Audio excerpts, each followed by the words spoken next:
నమస్కారం. Dial news ప్రేక్షకులకు బోనాల శుభాకాంక్షలు. తెలంగాణ సంస్కృతికి ప్రతీకగా నిలిచిన బోనాలు రాష్ట్రంలోని అత్యంత విశిష్ట జానపద ఆధ్యాత్మిక పండుగల్లో ఒకటి.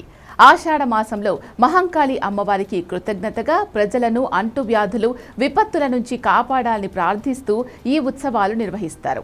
బోనం అంటే భోజనం లేదా నైవేద్యం అనే అర్థం.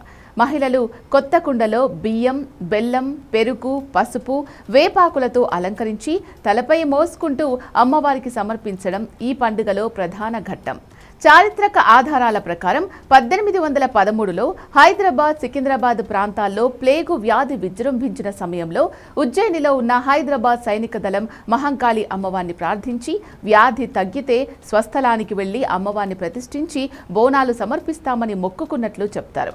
అనంతరం ప్లేగు తగ్గడంతో సికింద్రాబాద్లో ఉజ్జయిని మహంకాళి ఆలయాన్ని నిర్మించి బోనాల సంప్రదాయాన్ని ప్రారంభించినట్లు తెలంగాణ ప్రభుత్వం సహా పలు చారిత్రక వనరులు పేర్కొంటున్నాయి.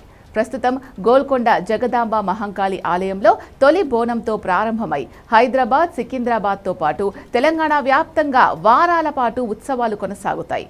2014లో తెలంగాణ రాష్ట్రం ఏర్పడిన తర్వాత బోనాలను అధికారిక రాష్ట్ర పండుగగా ప్రకటించారు. దేశంలోని ఇతర రాష్ట్రాల్లో మహారాష్ట్రలోని తుల్జా భవానీ, పశ్చిమ బెంగాల్లో దుర్గా పూజ, తమిళనాడులో మారియమ్మన్ జాతరలు వంటి శక్తి ఆరాధన ఉత్సవాలు ఉన్నప్పటికీ బోనం సమర్పించడం, పోతురాజు విన్యాసాలు, రంగం వంటి ఆచారాలతో జరిగే బోనాల పండుగ మాత్రం తెలంగాణకే ప్రత్యేకమైన సాంస్కృతిక గుర్తింపుగా నిలిచింది.